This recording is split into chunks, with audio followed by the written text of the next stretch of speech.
Oke, baik. Bapak, Ibu, Saudara yang dikasihi Tuhan, terima kasih untuk kesempatan untuk bisa berbagi firman Tuhan hari ini. Dan saya akan membagikan satu bagian firman Tuhan di dalam konteks yang ada di dalam hari-hari ini adalah tentang fearless. Ya, tidak takut. Jangan takut, tidak takut. Gitu ya. Nah, Bapak, Ibu, Saudara, saya percaya waktu berjalan begitu cepat tanpa terasa ya. Situasi yang kita lewati sudah hampir 2 tahun, cukup lama gitu ya. Tetapi saya percaya di tengah-tengah situasi seperti begini, mungkin sebelum saya mulai saya perlu sampaikan dulu satu hal. Ada 2 hal yang perlu Anda ketahui secara penting ya. Yang pertama adalah seringkali orang belajar dari peristiwa saja. Apa yang dia bisa ambil hikmahnya dari peristiwa. Dia belajarnya seperti apa gitu. Itu nggak salah. Tapi alangkah baiknya sebagai orang Kristen, kita belajar dari Tuhan melalui peristiwa yang kita alami. Ada perbedaan Bapak Ibu. Kalau kita hanya belajar dari peristiwa, kita nggak pernah tahu Tuhan mau apa di dalam peristiwa itu. Kita hanya belajar, oh iya dulu saya bodoh begini, mestinya nanti nggak boleh begini, saya salah langkah, saya harus begini. That's it, cuma itu. Tapi kalau kita belajar bahwa melalui peristiwa itu, kita belajar dari Tuhan. Apa sebenarnya? Kenapa Tuhan izinkan ini terjadi? Misalnya seperti itu ya. Nah, hal yang sama seperti Ayub mengalami peristiwa dalam hidupnya. Dia belajar melalui peristiwa yang dihadapi dari Tuhan. Apa yang dia pelajarin adalah dia merasa dirinya tadinya benar, dan sekarang dia cabut perkataannya, dan dia dulu tidak melihat atau mendengar Tuhan dari kata orang, tapi sekarang matanya sendiri melihat, dia mengalami. Nah ini penting, karena kalau tanpa ini, kita nggak mendapat apa-apa. Pandemi lewat, kita nggak belajar apa-apa. Kita cuma belajar, oh ya begini ya, saya mestinya begini nanti kalau ada lagi masalah. Tapi kalau kita belajar dari Tuhan, melalui peristiwa ini, apa sih gitu yang kita dapatkan buat masing-masing kita, Bapak Ibu yang ada di dalam Zoom meeting ini. Itu penting. Kalau setiap peristiwa hidup kita, kita melihat Tuhan ada di tengah peristiwa itu, nah kita akan belajar banyak dari Tuhan. Dan itulah yang mendewasakan kita. Itulah yang membangun kita. Nah, hari ini Bapak Ibu, saya bicara mengenai rasa takut. Rasa takut itu adalah salah satu strategi setan yang sangat efektif dari waktu ke waktu. Nah, rasa takut ini yang menimbulkan begitu banyak efek samping dari rasa takut. Apa saja efek samping yang terjadi dalam diri manusia ketika rasa takut ada? Kekhawatiran mulai muncul, rasa tidak berdaya mulai muncul, rasa cemas mulai muncul. Nah, itu akan mempengaruhi seluruh emosi kita. Nah, manusia itu kan terdiri dari tubuh, jiwa, dan roh. Ketika kita punya spirit terganggu atau mengalami tekanan dari si jahat melalui rasa takut, dan yang terjadi adalah emosi kita, jiwa kita terpengaruh, dan jangan heran fisik kita juga akan drop. Makanya jangan heran kita makin hari makin gampang sekali menjadi lebih stres, susah tidur, sakit, dan kita terbuka untuk bisa mengalami banyak penyakit terjadi dalam hidup kita. Itu yang sering terjadi. Makanya jangan heran rasa takut itu harus sangat hati-hati kita, saudara. Sangat perlu hati-hati, ya. Makanya Tuhan mengajar kepada kita untuk bisa menaklukkan rasa takut ini. Bang, waktu murid-murid melihat Yesus jalan di atas air, apa sih yang terjadi? Sementara murid-murid ini adalah nelayan. Mereka adalah nelayan yang terampil, yang ahli di bidangnya. Waktu Yesus jalan di atas air, mereka berteriak-teriak ketakutan. Nah, saking ketakutannya, perhatikan baik-baik, kalau Anda baca nanti dalam Matius 14, saking ketakutannya, dia melihat Tuhan itu hantu. Nah, ini yang berbahaya Bapak Ibu. Ketika kita begitu dicengkram rasa takut, kita nggak bisa lihat ada Tuhan yang sedang mendatangi kita. Kita tidak bisa melihat Tuhan yang sedang mau menolong kita. Kita akan melihat dari sisi yang lain. Dan itu yang membuat kita semakin sulit dalam kehidupan ini. Makanya kita perlu hati-hati hari-hari ini. Setan itu masuk memberikan rasa takut kepada kita. Itu melalui informasi, melalui berita. Itu masuk. Saya di awal-awal COVID di tahun 2020, saya katakan dan saya memberikan nasihat kepada jemaat saya bahwa hati-hati dengan berita. Kenapa? Di dalam berita itu bukan cuma gambar, bukan cuma suara, bukan cuma teks. Kalau teks, suara, gambar, masih mending. Tapi semua itu, di balik itu ada spirit. Ada spirit. Nah, spirit ini adalah spirit of fear. Roh takut yang ada masuk menyelinap melalui teks, melalui suara, melalui gambar. Maka ketika kita menonton video, ada suara, ada teks, ada gambar, itu lengkap jadi satu. Karenanya seringkali tanpa kita sadari, di gadget kita nggak minta, dikirim sama teman, betul nggak, saudara? Nah, kita tonton, lalu kita takut, kita share lagi sama orang lain. Maka yang terjadi, rasa takut itu menular ke orang lain. Nah, iya kan? Nah, yang menarik nih begini, saya nggak tahu Anda perhatikan nggak, yang menarik ya, orang Kristen nih rada-rada sedikit perlu dikasih ingat ini, saudara. Ketika dia mendapatkan renungan firman Tuhan, nggak di-share. Nah, tapi kalau dapat berita takut, di-share gitu loh. Nah, gitu ya. Jadi kita harus hati-hati. Kita justru harus menggunakan gadget, teknologi, untuk membangun kekuatan dan iman di antara teman-teman kita. Memberikan penghiburan, memberikan pengharapan, lebih daripada membiarkan rasa takut menguasai kita. Begitu ya. Jadi Bapak Ibu Saudara perlu hati-hati. Nah, saya akan sharing dari saya punya PowerPoint ya. Nanti saya akan sharing PowerPoint saya di sini. Dan mudah-mudahan lewat PowerPoint lebih enak menjelaskannya. Nah, saudara, ini kita lagi bicara soal fearless. Ya, supaya kita jangan takut begitu, saudara. Oke, kita lihat berikut ini. Kita perhatikan baik-baik di sini, Bapak Ibu. Di sini ada, sebentar, sorry. Lebih dari 80% permohonan doa di Amerika memilih satu unsur yang sama. Unsur yang sama. Apa itu unsur yang samanya? Adalah ketakutan. 80% permohonan doa di Amerika, karena saya dapat datanya dari buku yang dimunculkan terbit di Amerika. Nah, saya percaya di Indonesia nggak akan berbeda jauh. Rasa takut adalah sama, ketakutan masa depan, ketakutan gagal, begitu ya, takut dengan perubahan, takut menikah, takut memulai yang baru dan seterusnya. Rasa takut. Nah, oleh karena itu hati-hati, kita perlu berjaga-jaga, jangan sampai membiarkan rasa takut menguasai kita. Di Alkitab ada 365 kata tentang jangan takut. 365 kata, saya rasa nggak ada yang kebetulan. 365 kata yang bilang fear not, jangan takut. 1 tahun 365 hari. Jadi 1 hari Tuhan memberi dosis kepada kita, jangan takut. Begitu ya. Makanya kan Tuhan bilang apa? Jangan kamu khawatir akan hari esok. Walaupun hari esok penuh dengan kesusahannya sendiri, jadi besok ada kesusahan lagi. Tapi di dalam kitab Ratapan, Tuhan juga bilang bahwa dia memberikan rahmat yang baru setiap pagi. Jadi Tuhan juga memberikan remedi atau obatnya untuk menghadapi kesusahan hari esok. Dia memberikan apa? Rahmat yang baru untuk bisa mampu kita melewati hari esok. Tiap-tiap hari Tuhan hadir dalam hidup kita. Nah, ini kita mesti mengerti, Bapak Ibu. Ya. Nah, di dalam 2 Timotius 1 ayat 7 adalah ayat yang terkenal tentunya, saudara, tentang rasa takut ini.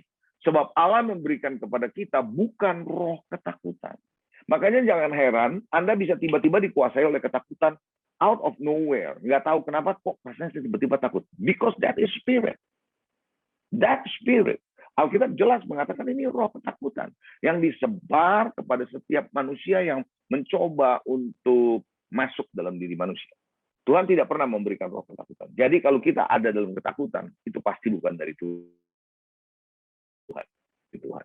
Ya, melainkan roh yang membangkitkan kekuatan. Kalau Tuhan berikan kepada kita, roh itu membangkitkan kekuatan, kasih, dan ketertiban. Dalam bahasa Inggrisnya bilang sound mind. Pikirannya pikiran yang kuat, pikiran yang baik, pikiran yang sehat. Begitu kira-kira. Jadi Bapak Ibu hati-hati bahwa spirit of fear bisa masuk melalui teks, bisa masuk melalui gambar, bisa masuk melalui video, bisa masuk melalui suara. Itu sebabnya kenapa suara ini perlu kita perdengarkan suara kebenaran. Amin. Saudara, Hawa jatuh dalam dosa kan karena mendengar suaranya ular kan. That's the voice. That's the voice. Itu suaranya. Ya, baik. Kita akan lihat, saudara, satu perkataan dalam bahasa Inggris fear. Fearless tadi kan saya bilang. Tapi kita ambil dari fear. Mungkin beberapa Anda sudah tahu singkatan dari fear, tapi ada bagusnya saya tampilkan di sini. Fear adalah false evidence appearing real. Jadi sebuah fakta atau satu bukti ataupun sesuatu yang kita lihat sebenarnya nggak benar gitu, tapi kita lihatnya nyata. Nah, ini yang namanya persepsi. Ini yang namanya persepsi yang sebenarnya belum ada kita bayangkan. That becomes fear. Ini menarik. Sesuatu yang kita bayangkan yang belum tentu terjadi kita sudah bayangkan, berlebih-lebihan, dan itu menimbulkan rasa takut. Nah, pada umumnya ya, Bapak Ibu Saudara, pada umumnya rasa takut tuh punya saudara seiman. Rasa takut tuh punya saudara seiman. Saudara seimannya siapa? Rasa khawatir. Nah, ketika rasa khawatir menguasai seseorang, pasti akan dibarengi dengan rasa takut. Dan sebaliknya, kalau orang sudah ada rasa takut, pasti akan dibarengi dengan rasa khawatir. Betul nggak? Coba perhatikan baik-baik. Coba perhatikan. Orang yang sudah dikuasai ketakutan, pasti ada khawatir. Orang yang udah khawatir, pasti takut. Itu selalu. Karena ini makanya saya suka istilahnya, pakai istilah saya, saudara seiman. Nah, bahayanya kalau dua-duanya sudah ada dalam diri kita, rasa takut dan rasa khawatir, kedua saudara seiman ini saling menguatkan satu sama lain. Nah, ini yang bahaya, saudara. Ini yang membuat kita makin nggak keluar dari belenggunya. Nah, saya ajak saudara melihat satu ayat firman Tuhan di dalam Hakim-Hakim, pasalnya yang ke-7, ayat 1 sampai dengan ayatnya yang ke-3. Kita lihat. Ini cerita tentang Gideon, satu ayat yang menarik. Adapun Yerubbaal, itulah Gideon. Bangun pagi-pagi dengan segala rakyat yang bersama-sama dengan dia. Lalu mereka berkemah dekat mata air Harod. Perkemahan orang Midian itu ada di sebelah utaranya, dekat bukit More di lembah. Berfirmanlah Tuhan kepada Gideon, terlalu banyak rakyat yang bersama-sama dengan engkau itu, daripada yang kukehendaki untuk menyerahkan orang Midian ke dalam tangan mereka. Jangan-jangan orang Israel memegah-megahkan diri terhadap aku sambil berkata, tanganku sendirilah yang menyelamatkan aku. Jadi Tuhan itu bisa bekerja tanpa harus jumlah orang yang banyak. Karena Tuhan tidak ditentukan dengan jumlah orang kalau dia mau bekerja. Ya. Lalu ayat ketiga, maka sekarang serukan kepada rakyat demikian. Perhatikan baik-baik. Apa cara Tuhan mengeliminasi orang-orang yang begitu banyak? Dia bilang begini, siapa yang takut dan gentar, biarlah ia pulang enyah dari pegunungan Gilead. Saya berhenti sebentar. Kenapa Tuhan tidak pakai ukuran begini? Yang nggak pernah perang, yang nggak punya pengalaman, nggak usah ikut perang.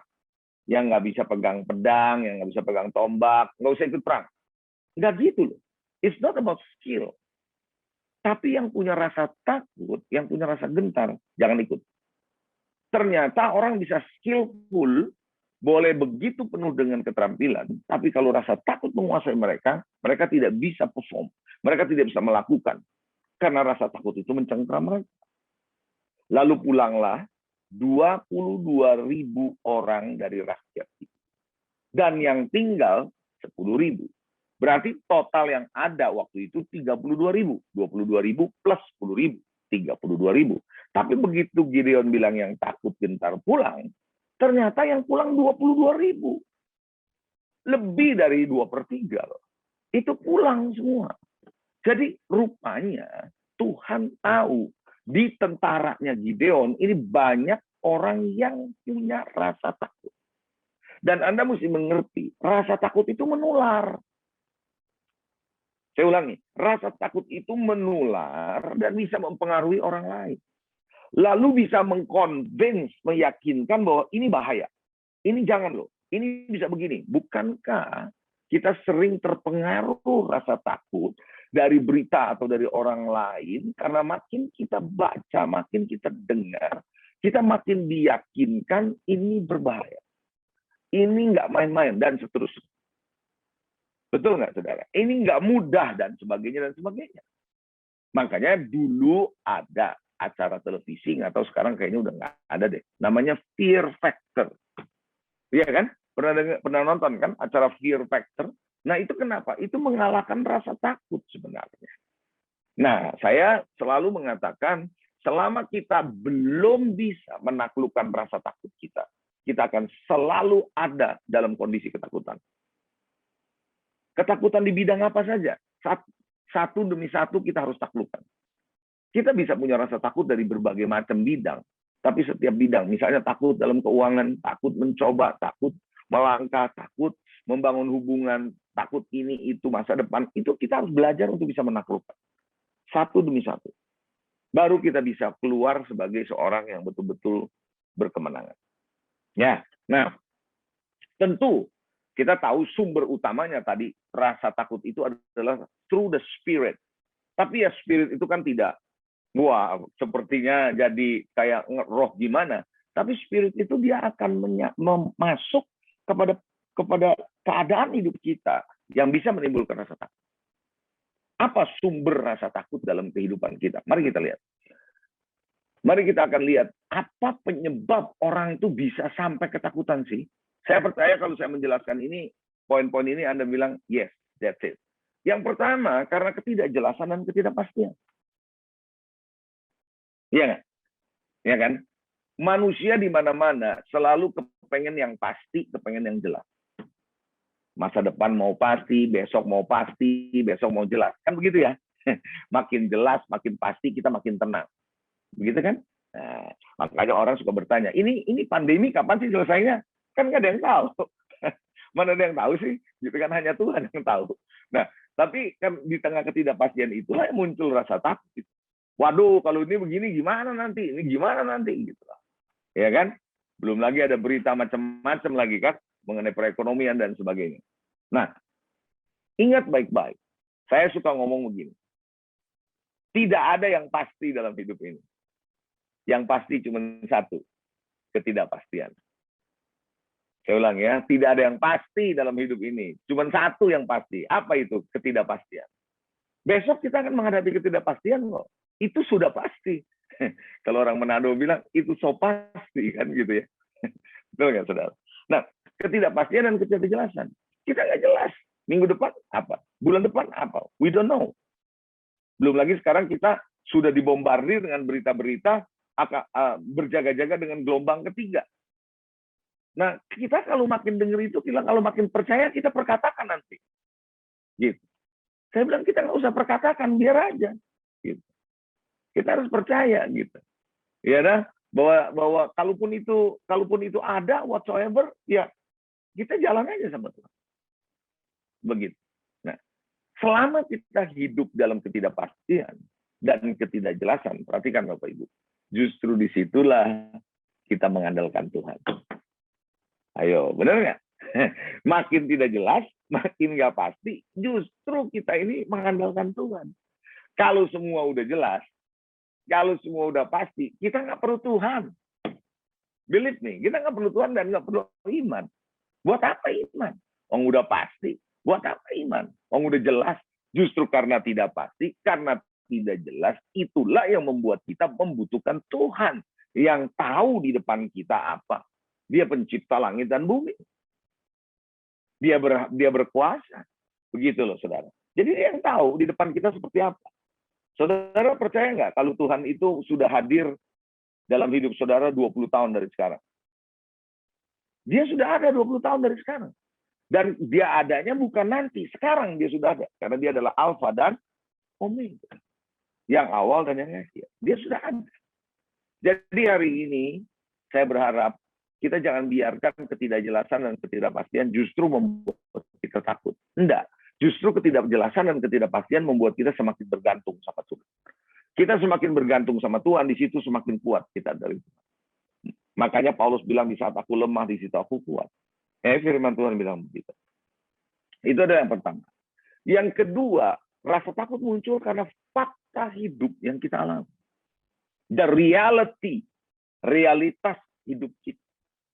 Itu yang membuat kita menjadi ketakutan. Realitasnya kan segitu kan. sekarang ini, kenapa orang mulai berani lagi keluar? Karena realitasnya sudah menurun pandemi. Kan begitu, realitas. Banyak orang hidup dari realitas. Tapi Anda mesti mengerti. Anda hidup bukan dari realitas sebenarnya. Anda hidup di atas dasar iman. Nah, sekarang saya tanya Bapak Ibu. Realitas bisa berubah nggak? Bisa. Pasti bisa berubah. Contoh, orang 5 tahun yang lalu bisa kaya. Tapi sekarang bisa jatuh miskin. Bisa loh. Orang 5 tahun yang lalu hidupnya susah. Tapi sekarang dia justru menjadi orang yang diberkati. Bisa begitu? Bisa. Orang yang tadinya nggak kenapa-napa, sehat-sehat. Tiba-tiba saya sakit. Bisa. Itu bisa terjadi. You don't know. Gitu. Bisa mendadak. Jadi orang tuh bisa berubah. Fakta hidup tuh berubah dari waktu ke waktu. Setuju nggak Bapak Ibu? Setuju ya? Nah, sekarang saya tanya. Tuhan berubah nggak? Tuhan tidak berubah. Dulu, sekarang, dan selama-lamanya. Dia tidak pernah berubah. Baik kuasanya, baik karakternya, baik janjinya, tidak pernah berubah. Amin? Setuju sampai di sini Bapak Ibu? Ya. Nah, kalau begitu, pertanyaan saya adalah, kita mesti berdiri di atas fondasi yang mana nih? Fondasi yang bisa berubah, yaitu realitas, atau fondasi yang tidak bisa berubah, yaitu Tuhan dan firman-Nya. Tentu kita harus berdiri di atas landasan yang tidak berubah. Kenapa? Alkitab bilang bahwa sekali lagi aku akan menggoncangkan bukan cuma bumi saja, tapi langit juga. Berarti akan ada goncangan-goncangan ke depan. Jadi jangan berpikir ini nggak ada goncangan. Saya yakin ke depan akan ada terus goncangan, tremor, goncangan-goncangan kehidupan manusia. Supaya manusia itu menyadari bahwa realitas ini berubah dari waktu ke waktu. Hanya Tuhan, janjinya, karakternya, kuasanya, keberadaannya tidak pernah berubah. Nah, kita harus membangun di atas dasar itu, bukan di atas dasar realitas. Bayangan realitas atas realitas ini yang membuat kita takut. Amin. Saudara yang dikasihi, sadar tahu nggak Bapak Ibu bahwa ada cerita tentang Lazarus? Pasti Anda pernah dengar cerita tentang Lazarus, ya kan? Nah, ketika orang yang diutus Maria untuk ketemu Yesus memberitahu bahwa Lazarus sakit, Yesus jawab begini loh. Yesus jawab begini. Penyakit ini tidak akan mendatangkan kematian. Tapi justru lewat penyakit ini, anak Allah akan dimuliakan. Begitu kata yang jawab Yesus. Sekarang saya tanya, kalau Anda mendengar Yesus ngomong begitu, kesimpulannya apa? Kesimpulannya Lazarus sembuh dong. Betul? Iya dong, karena Yesus bilang bahwa penyakit ini tidak membawa kematian kok. Itu yang dia ngomong.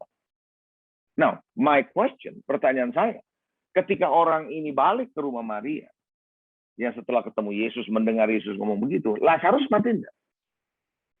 Mati. Nah, sekarang pertanyaannya, jadi yang saya mau tanya, ngomongan Tuhan bilang nggak mati, realitasnya mati. Kan begitu. Nah, sekarang kita mau pegang yang mana nih? Yang mana nih yang kita mau pegang? Nah, kebanyakan kita tanpa sadar, orang Kristen termasuk di dalamnya, kita bukannya menyelaraskan diri kita, pikiran kita, hati kita kepada janji dan firman, tapi justru kita menyelaraskan pikiran dan hati kita kepada keadaan. Ini yang membuat kita semakin terpuruk. Ini yang membuat kita semakin takut.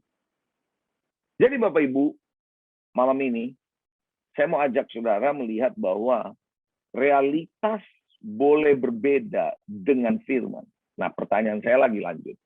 Kenapa Yesus bilang penyakit ini tidak mendatangkan kematian, padahal akhirnya mati? Ayo. Karena Yesus tahu apa yang dia mau lakukan sesudah kematiannya si Lazarus. Tapi Maria dan Marta hanya bisa lihat sampai Lazarus mati. That's it. Dia nggak bisa lihat selanjutnya. Tapi Tuhan tahu selanjutnya dia mau lakukan apa. Betul nggak? Makanya dia berani bilang penyakit ini tidak membawa kematian. Karena Tuhan tahu, toh kalau udah mati bisa bangkit kembali. Hal yang sama dalam hidup saudara dan saya. Kita cuma bisa melihat sampai hari ini. Hidup saudara, hidup saya hanya bisa lihat sampai hari ini. Tapi Tuhan bisa lihat hidup saudara, hidup saya 5 tahun dari sekarang. Haleluya. Itu dia dahsyatnya Tuhan. Bisa katakan amin, saudara. Sehingga dia tahu apa yang bakal terjadi di depan kita. Kuncinya kita hanya bangun diri kita di atas dasar kebenaran. Jadi yang kedua membuat orang bisa takut adalah realitas hidup. Mari kita lihat yang ketiga. Apa yang ketiga yang membuat orang bisa takut? Berita dan informasi. Berita dan informasi. Maka itu, saudara, kalau nggak perlu berita, nggak usah didengerin. Gitu. Saya pernah nasihatin jemaat saya bilang gini, nggak perlulah kamu share berita-berita waktu itu ya, lagi rame-ramenya COVID ya, lagi tinggi-tingginya itu ya. Nggak usahlah kamu membagi-bagikan berita yang sudah ada beritanya, kamu copy paste, kamu bagi lagi ke orang lain. What for? Orang kalau mau nyari berita dia bisa cari kok. Kamu nggak usah kasih gitu. Kenapa saya bilang? Kenapa kamu nggak belajar coba kasih firman? Bagikan firman yuk, bagikan kebenaran yuk, bagikan renungan yang menyejukkan, yang menguatkan. Memberikan orang punya kekuatan.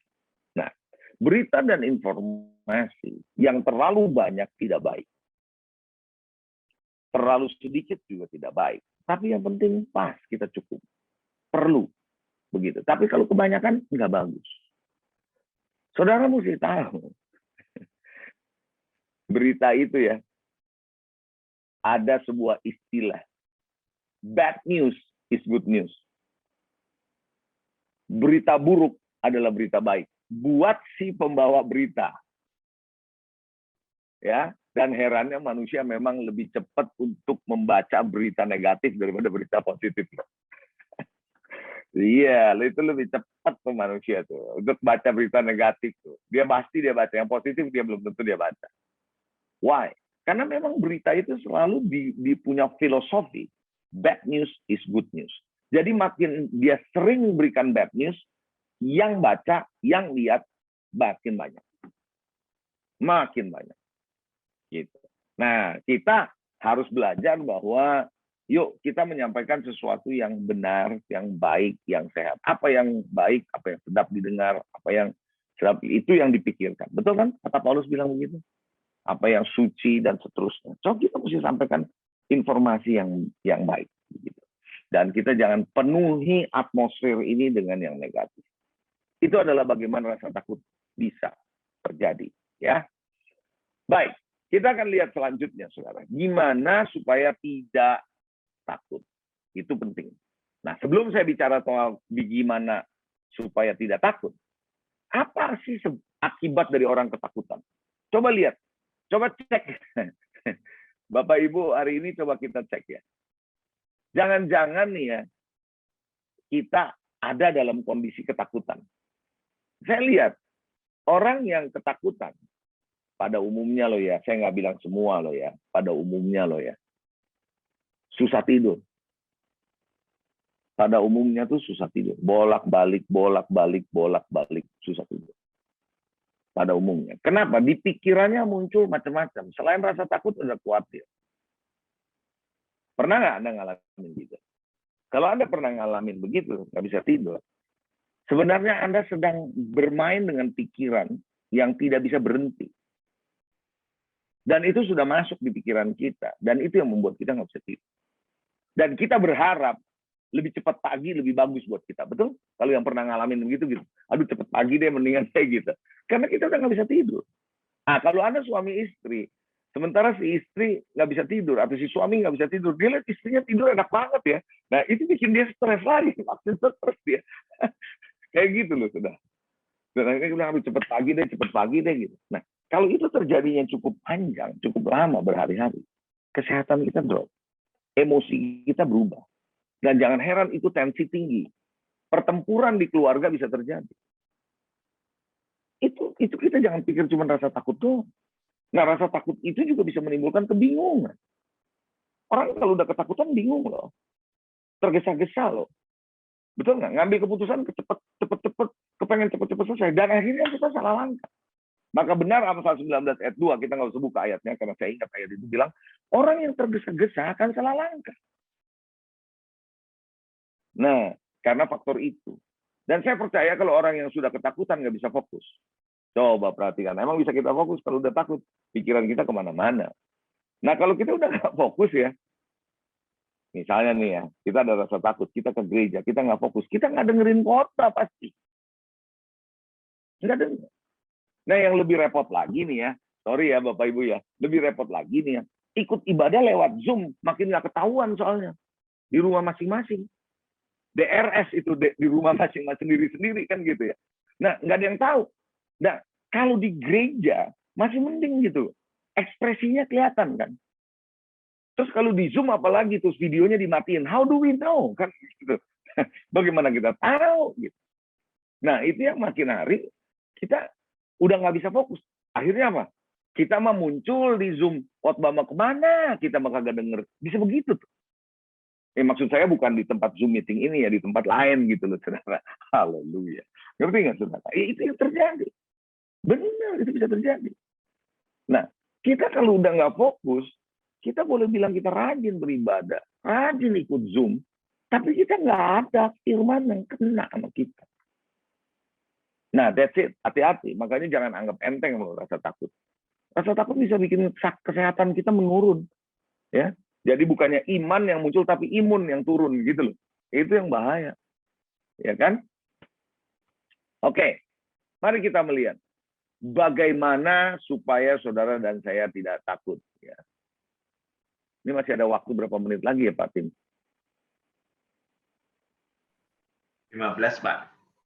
Masih ada waktu 15 menit ya? Oh ya, lumayan, cukup kalau gitu. Oke, baik. Thank you. Yang pertama, kita mesti sadari kita ini anak bukan yatim. Di mana konteksnya? Konteksnya begini. Satu poin saya coba jelasin ya. Anda tahu nggak bedanya anak dengan yatim? Yatim kan nggak punya orang tua. Nah, perhatikan. Kalau yatim, nggak punya orang tua dari kecil, dia pasti khawatir banget menghadapi hari besok. Pasti dia khawatir. Makanya Tuhan bilang, jangan kamu khawatir apa yang kamu makan, kamu minum, dan kamu pakai. Sebab Bapakmu di sorga tahu apa yang menjadi kebutuhanmu. Ada kata Bapak.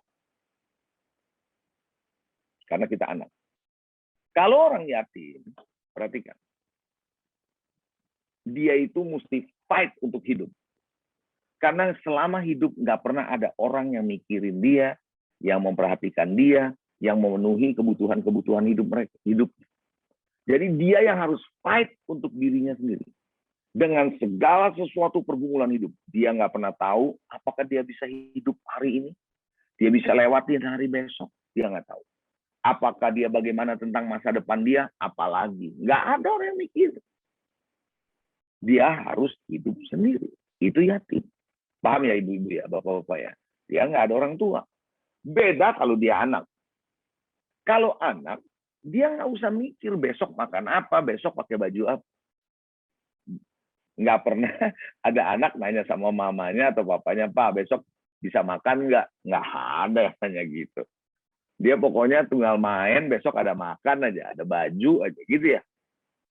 Dan si anak kadang-kadang nggak mikir masa depannya. Kadang-kadang anak-anak suka begitu kan, nggak mikirin masa depan. Si orang tua yang mikirin masa depan.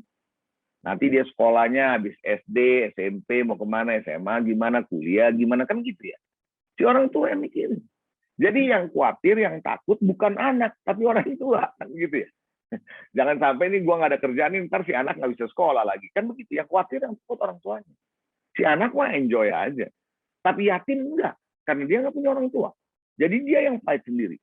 Jangan heran, orang yatim, anak yatim, dia bisa fight dengan caranya sendiri. Dia nggak tahu benar atau salah. Yang penting dia survive. Mau mencuri, mencuri deh. Mau nipu, nipu deh. Yang penting gua survive. Itulah yatim. Kenapa? Nggak ada yang ngajarin juga anyway. Tapi kalau anak nggak gitu. Karena anak disediakan orang tuanya. Nah, kenapa saya ngomong begini? Begini Bapak Ibu. Tidak sedikit orang Kristen mentalnya yatim. Cara berpikirnya yatim. Saya ulangi, banyak orang Kristen yang cara pikirnya seperti seorang yatim. Mentalnya seperti seorang yatim. Padahal kita ini diadopsi oleh Tuhan sebagai anak yang menyebut ya Aba Bapa gitu. Nah, selama kita orang Kristen masih mentalnya yatim, believe me, rasa takut, rasa khawatir pasti menguasai kita. Karena kita fight dengan kekuatan kita sendiri. Pakai cara-cara kita untuk bisa menjalani hidup. Kita lupa ada Bapa di sorga yang menyediakan masa depan kita. Amin. Nah, ini penting. Jadilah orang Kristen yang punya mental, punya cara pikir, seorang anak. Memposisikan diri seorang anak. Bahwa besok Tuhan akan sediakan. Ambil contoh sekarang yang gampang. Kenapa ada kata-kata dari Samuel berkata kepada bangsa Israel, Ebenezer, sampai di sini Tuhan menolong kita. Artinya apa? Kamu harus belajar, sampai di sini Tuhan tolong kita. Berarti ke depan dia juga tolong kita. Ada amin. Setuju Bapak Ibu? So, jadi jangan biarkan jadi orang Kristen yang ke gereja, ya ke gereja, tapi mentalnya, cara berpikirnya kayak yatim masih. Fight sendiri, berjuang sendiri, bergumul sendiri, pakai cara sendiri. Yang penting gua bisa survive. Nah, kita harus tahu ada Tuhan dalam hidup kita. Alkitab jelas mengatakan dalam kitab Roma, orang benar akan hidup oleh iman. Jadi kita ini akan hidup bukan karena apa-apa, oleh iman kita. Begitu, saudara. Jadi yang pertama, sadari dan bangun jati diri kita. Kita harus lihat diri kita sebagai seorang anak nih, bukan seorang yatim. Yang kedua, bagaimana supaya kita bisa mengalahkan rasa takut kita? Yang kedua adalah kita harus renungkan kebaikan Tuhan. Sesimpel itu, yes, renungkan kebaikan Tuhan. Bukankah kita sering diajarkan untuk merenungkan firman? Renungkanlah Taurat Tuhan siang dan malam. Saya setuju, dan itu harus. Tapi jangan pernah lupa merenungkan kebaikan Tuhan. Maksud saya begini. Coba, Bapak Ibu, saya percaya yang ada di Zoom ini paling tidak Anda pernah ngalamin pertolongan Tuhan satu kali. Betul nggak? Setuju ya? Mungkin ada yang 2, 3 kali, 4 kali, 5 kali Tuhan tolong. Misalnya bisnis yang tadinya udah mau merosot, udah mau hancur, Tuhan bangkitkan. Lalu kemudian ada kecelakaan, kita diluputkan. Ada hal penyakit, kita diluputkan. Itu kebaikan Tuhan. Itu kebaikan Tuhan. Ya kan? Nah, ada banyak yang mungkin Anda bisa cerita kebaikan Tuhan. Tapi banyak kita tidak mengingat dan merenungkannya dengan baik. Padahal itu powerful. Sangat powerful, saya kasih tahu. Ambil contoh. Saya kasih contoh 2 ya. Satu Daud, satu diri saya. Daud waktu masih kecil. Dia dikejar singa, dia dikejar beruang. Betul nggak? Dikejar singa, dikejar beruang. Dan jangan mainnya. Ini singa dan beruang lapar loh. Bukan singa beruang Kristen. Yang ketemu Daud bilang, Shalom, give me five. Nggak begitu. Enggak. Ini singa dan beruang yang lapar mau terkap Daud. Daud ketakutan. Tapi dia hanya berseru kepada Tuhan, Tuhan tolong dia. Nah, berarti dia tahu Tuhan meluputkan dia dari cengkraman beruang, cengkraman. Dan itu dia ingat kebaikan Tuhan. Nah, saat dia menghadapi Goliat, itu renungan kebaikan Tuhan itu muncul. Itu dagingnya Jacob. Makanya dia bilang, kalau Tuhan bisa bebaskan aku dari cakar beruang, kalau Tuhan bisa bebaskan aku dari cakar singa, aku akan dibebaskan dari orang yang tidak bersunat. Begitu kata dia. Kenapa? Karena dia merenungkan kebaikan Tuhan. Ini sangat penting, Bapak Ibu. Bisa katakan amin? Oke. Bagi saya ngalamin 2 kali peristiwa dalam hidup saya yang sebenarnya berbahaya banget. Yang pertama, ketika saya selesai kuliah di Amerika, Setelah saya lulus di Amerika, saya mau pulang ke Indonesia for good. Saya bilang sama ayah saya mau ke Hawaii jalan-jalan sama teman. Sebelum pulang Indonesia, mampir Hawaii. Ya, Papa saya bilang, kenapa kamu mau ke Hawaii? Iya, saya mau lihat pantai. Padahal di pikiran saya dulu terpengaruh dengan film Hawaii Five-O. Nah, itu dia, pernah nonton film Hawaii Five-O. Jadi Hawaii Five-O itulah yang membuat saya mau lihat Hawaii kayak apa gitu. Nah, oke. Singkat cerita, saya naik pesawat sama teman-teman yang juga mau pulang ke Indonesia. Berangkatlah dari LA, Los Angeles, menuju Hawaii. Nah, saya orangnya gampang tidur. Tapi gampang tidur di pesawat, bukan di gereja loh, saudara. Ya, bukan. Kalau banyak orang gampang tidur di gereja, kalau saya gampang tidur di tempat yang lain. Haleluya. Nah, saudara, saya naik pesawat. Baru 1 jam tuh pesawat, saya udah tidur. Tahu-tahu di atas pesawat. Saya kaget. Saya dibangunin teman saya. Tahu kenapa? Karena itu pesawat tiba-tiba meluncur turun mendadak, dan itu masker oksigen turun semua tuh. Di dalam kabin. Itu pada panik semua. Karena saya dibangunin, saya jadi panik. Terus saya nggak tahu, lalu saya coba taruh di sini. Itu nggak keluar oksigennya loh Bapak Ibu. Jangan main-main. Saya pakai gini nggak keluar, karena saya nggak pernah dengerin cara make oksigen. Betul kan? Coba dah, kita take it for granted kan kalau naik pesawat kan. Mana pernah sih kita dengerin.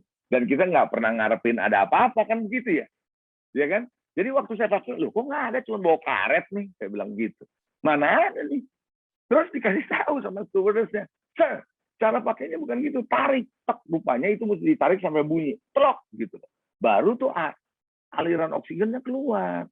Nah, setelah saya pakai, saya bertanya sama Tuhan. Haruskah saya mati di sini? Karena terus keluar pengumuman dari pilotnya, dari kapten, mesin pesawat rusak 1. Coba bayangin. Dan kita tidak bisa melanjutkan perjalanan, dan kita harus mendarat darurat balik di Los Angeles. Apa nggak shock tuh? Semua pada teriak, oh my God, pada begitu semua. Lah saya mau bagaimana? Saya bilang, Tuhan, haruskah saya mati seperti ini? Tuhan hanya ingatkan kepada saya janji-janji yang dia pernah berikan waktu saya masih kuliah. Saya banyak mendapatkan janji-janji Tuhan melalui profesi dari beberapa orang. Dan Tuhan hanya ingatkan begini sama saya, itu sudah genap belum dalam hidup? Belum. Karena belum, kamu selamat. Karena kamu harus lewatin itu. Wah, saya tuh rasanya tenang banget gitu. Tenang banget. Jadi waktu dia mendarat darurat, saya percaya pasti saya selamat. Dan betul selamat. Itu adalah yang pertama. Dari situ saya ingat kebaikan Tuhan. Yang kedua, peristiwa 1998 kerusuhan. Itu adalah waktu yang nggak pernah saya bisa lupakan. Saya waktu itu masih bekerja sebagai direktur di bank. Saya tuh nggak tahu what's going on di luar, saking begitu sibuknya di dalam. Bos saya, dirut saya bilang begini, lu nggak mau pulang, Leo? Mata lu udah sipit begitu saudara, saya dikasih tahu. Karena presbir saya kan bukan mata sipit gitu ya. Lu mata sipit begitu, kenapa yang Pak? Lu mah gila, nggak tahu apa-apa lu. Dia bilang gitu. Lu lihat di luar ada apa? Lu pulang sekarang gitu. Oh gitu ya. Saya lihat, gila nih ada apa nih? Nah, langsung saya turun, itu nggak tahu tuh saya bisa sampai kayak begitu lu, nggak tahu apa-apa. Saya turun ke bawah, saya pulang, sopir saya nungguin saya di bawah, ternyata udah nyalain mesin mobil. Pak, kok nggak turun-turun? Ya gue mana tahu. Pulang lah. Singkat cerita mau menuju ke rumah saya di Puri. Itu yang namanya di tol, api, asap. Aduh. Dan HP itu hang semua. Nggak bisa. So, jadi sopir saya jalan sini nggak bisa.